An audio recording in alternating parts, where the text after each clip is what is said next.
this video, I'm going to describe the supporting ongoing changes in thinking practice in the context of the On a Budget data puzzle. So the goal of this practice is to have students test their current understandings, their prediction for the investigative question against an authentic data set. And so for this practice, we recommend before sending students off to analyze this new data set, especially the data set here has a double y-axis, is to talk about the graphs.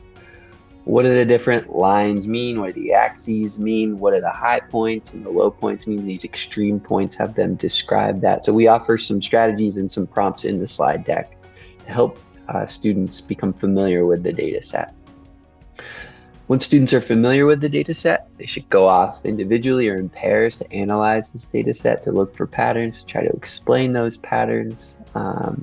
We have had some teachers use the what I see, what it means strategy, the whiz-wim strategy, where students are annotating the graph to identify patterns and describe what they think they mean directly to the graph. So if that's something that you utilize in your classroom, we'd encourage you to do that as well.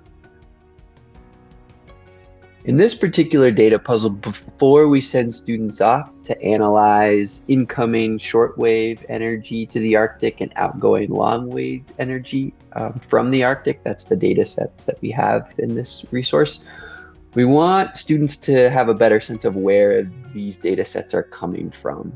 And so before we look at the data set where we're testing our prediction for this investigative question, why might the Arctic be warming faster than other places on Earth? There's a quick video here. We recommend watching about the first 2 minutes that describes this series project that Jen is working on and describes how these scientists are collecting this satellite data set. These series instruments are on different NASA satellites that are circling the Earth and collecting these data all the time. And so this video offers a chance for students to become a little bit more familiar with that project. And then we have there's this really cool resource that's online from NASA where it gives students an opportunity to look at these 3 different satellites, Terra, Aqua, and SNPP, and the series instruments that are measuring kind of Earth's energy budget are on these different satellites. So they're attached to these different satellites. So I'm going to stop sharing this slide deck right now and head to this NASA resource where it's an interactive tool where you can look at all the different NASA satellites that are encircling Earth. And here is one of the satellites, Terra, upon which series instruments are attached. So when you click on that satellite, you have the opportunity to then look at it, click and drag, look around. You can see how long it's been in orbit. So here are some of the different instruments attached to the bottom. So lots of really cool, just the ability to check out that satellite. Hopefully helps connect students to the instruments that are collecting the numbers that they're going to be looking at in the graphs in the data set. So back to the slide deck. After watching the video about the series project and seeing the satellites upon which the series instruments are attached, now it's time to look at some data collected by these instruments. And so let's first examine the amount of shortwave energy coming from the sun that's reaching the Arctic and see if that's changed over time and see if that might be causing the rise in temperatures for the Arctic.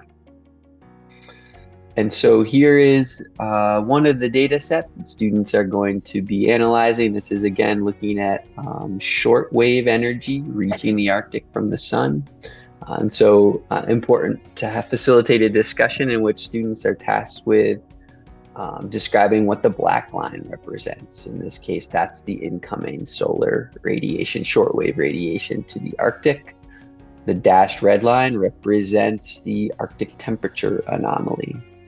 What do the different y-axes represent? What's shown on the x-axis? Over how many years of data are we looking at here? And so lots of different questions and things to discuss when looking at this incoming shortwave radiation graphic to the Arctic.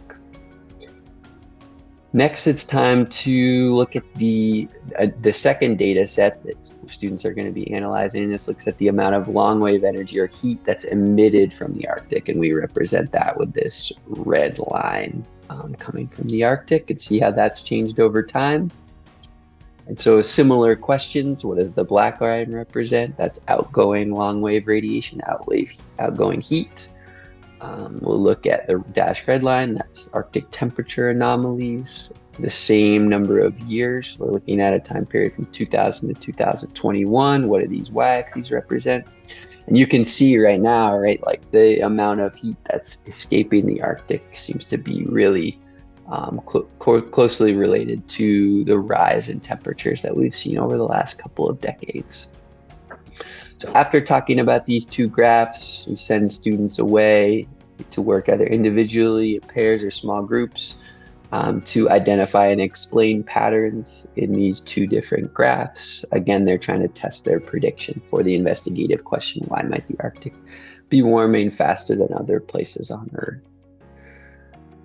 So I'm going to move to the student worksheet now. Starting on page 4, we've got these two graphs representing these two data sets for shortwave energy coming to the Arctic, and we're looking at how that compares to the rise in Arctic temperatures. So we have students find and describe data for a couple of different years, the year 2000 and the year 2021, hopefully to help them identify patterns. Then they describe those patterns for the incoming shortwave energy to the Arctic data set.